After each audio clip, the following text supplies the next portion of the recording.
बाहर बहुत तेज बारिश हो रही थी और पापा चिड़िया अभी तक घर नहीं लौटा था, इसीलिए रानू और बच्चे बहुत ज्यादा परेशान थे। बच्चों, क्या बात है, तुम्हारे पापा अभी तक घर नहीं आए। मेरा दिल बहुत घबरा रहा है क्योंकि बाहर मौसम भी बहुत खराब है। मम्मा, आप चिंता ना करें, मौसम खराब होने के कारण पापा कहीं रुके होंगे और बारिश रुकते ही पापा आ जाएंगे।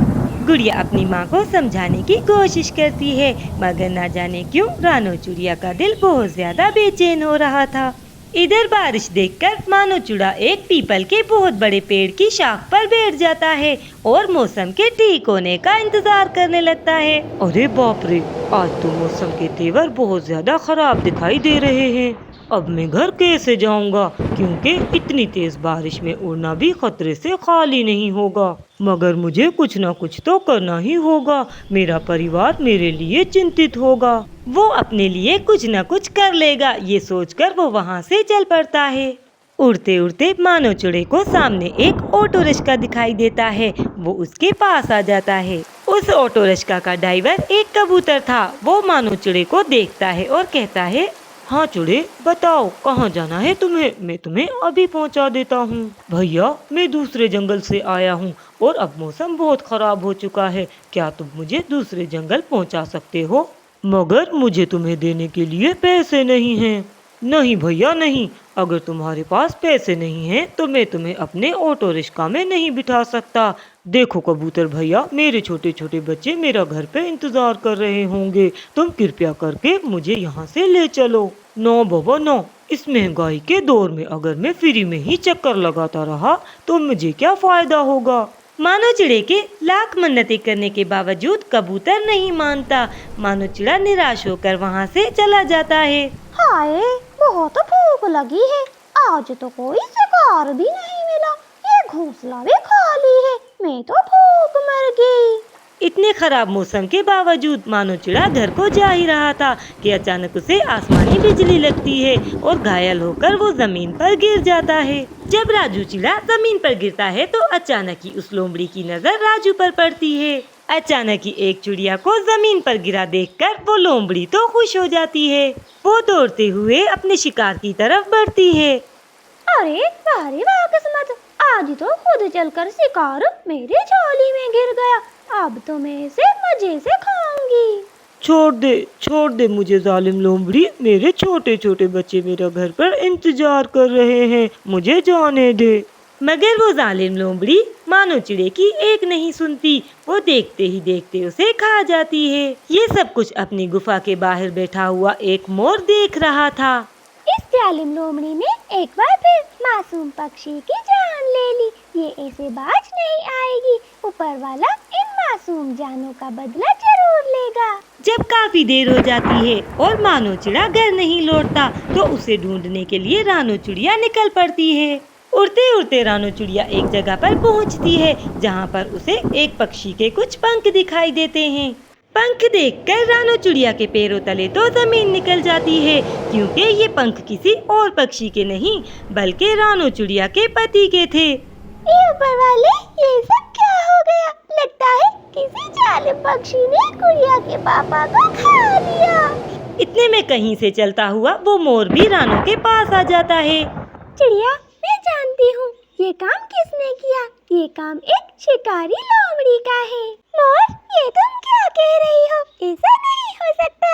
चिड़िया, ये सच है, केवल उस लोमड़ी ने तुम्हारे पति को ही नहीं खाया बल्कि उसने मेरे साथ भी बहुत अत्याचार किया है, मगर हम छोटे छोटे पक्षी उसका कुछ नहीं कर सकते। एक दिन मेरा छोटा सा बच्चा जंगल में खेल रहा था, उस जालिम लोमड़ी ने उस पर हमला करके उसे मार डाला और एक लम्हे को भी उस जालिम लोमड़ी को मेरे बच्चे पर दया न आई।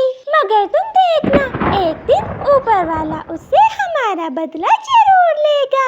इतना कहकर उस मोर माँ की आंखों में आंसू आ जाते हैं। रानो चिड़िया भी अब मोर माँ की तरह सब्र के अलावा और कुछ न कर सकती थी।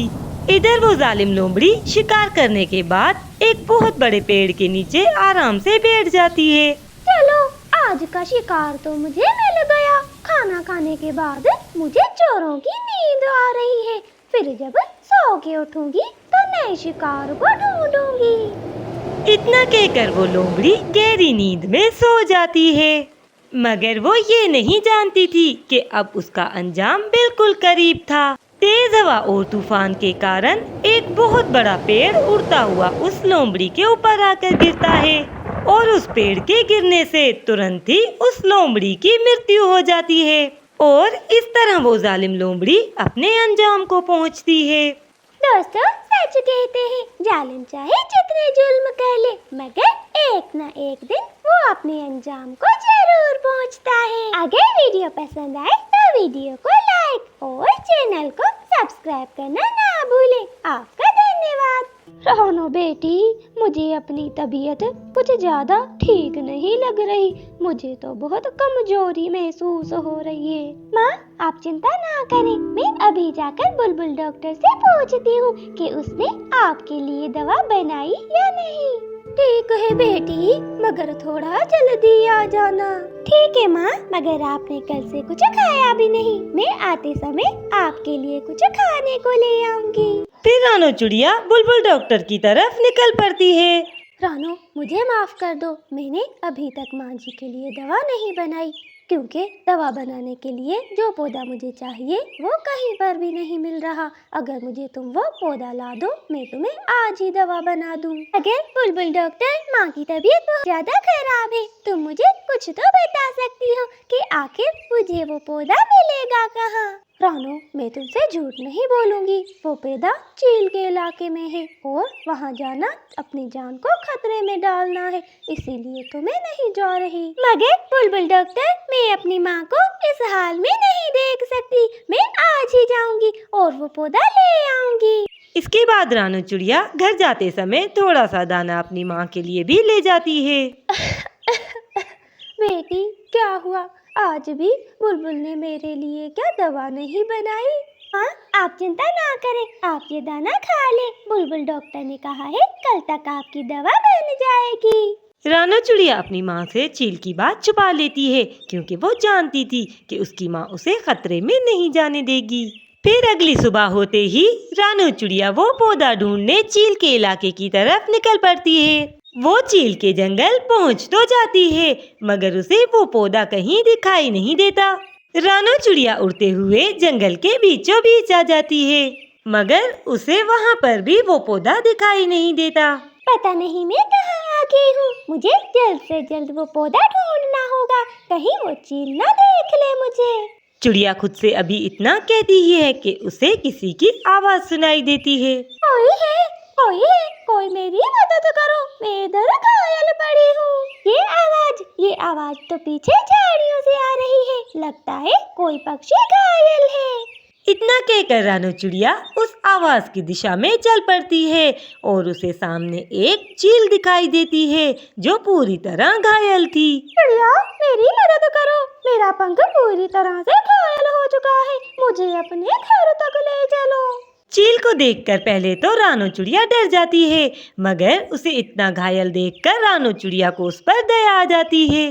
देखो चील, मैं तुम्हें तुम्हारे घर तक तो पहुंचा दूं, मगर तुमने अगर मुझे खा लिया तो घर पर मेरी बूढ़ी और बीमार माँ मेरा इंतजार कर रही है। देखो चिड़िया, तुम मेरी मदद कर दो, मेरा वादा है मैं तुम्हें कोई नुकसान नहीं पहुंचाऊंगी। अच्छा ठीक है, मैं तुम्हारी मदद कर देती हूँ, मगर तुम अपना वादा याद रखना।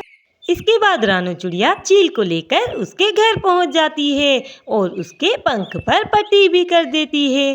ठीक है चील, अब मुझे जाना होगा क्योंकि मेरी माँ घर पर बहुत ज्यादा बीमार है, मुझे उसके लिए दवा का बंदोबस्त करना होगा। चिड़िया, तुमने मेरी मदद की और मैं भी तुम्हारी मदद करना चाहती हूँ। हमारे जंगल में एक पौधा है जिसे खाकर बीमार पक्षी बिल्कुल ठीक हो सकता है, तुम वो अपनी माँ के लिए ले जाओ। चील, क्या सच में तुम उस पौधे के बारे में जानती हो? वही पौधा लेने तो मैं इस जंगल में आई हूँ।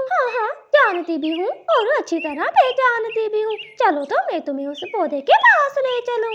चील की ये बात सुनकर रानो चिड़िया तो बहुत ज्यादा खुश हो जाती है। फिर इसके बाद चील रानो को एक ऐसी जगह पर ले आती है जहाँ पर बहुत से फूलों के पौधे लगे हुए थे। लो रानो, यही है वो पौधे, तुम इनमें से जितने चाहो अपनी माँ के लिए ले जा सकती हो। चील को धन्यवाद कहने के बाद रानो चिड़िया खुशी खुशी वो पौधा वहाँ से ले जाती है। रानो के पास वो पौधा देखकर डॉक्टर बुलबुल बहुत ज्यादा खुश होती है। रानो, ये तुमने कैसे किया? चील के इलाके से ये पौधा लाना बहुत ज्यादा मुश्किल था। हाँ बुलबुल, मुझे अपनी माँ के प्यार ने इतनी शक्ति दी कि मैं वहाँ तक चली गई। अब मुझे बताओ, ये दवा किस तरह माँ को खिलानी है? थोड़ी देर रुक जाओ, मैं तुम्हें अभी ये दवा बना देती हूँ और कुछ कतरे डालकर अपनी माँ को पिला दो। इसके बाद रानो चिड़िया ऐसा ही करती है। वो दवा जाकर अपनी माँ को पिला देती है। थोड़ी ही देर में उसकी माँ भी स्वस्थ हो जाती है। माँ, तुम्हें ठीक देखकर मुझे बहुत ज्यादा खुशी हो रही है। हाँ बेटा, तुम बिल्कुल ठीक कह रही हो। ये सब कुछ तुम्हारे कारण ही मुमकिन हुआ है। मुझे भी अच्छा महसूस हो रहा है।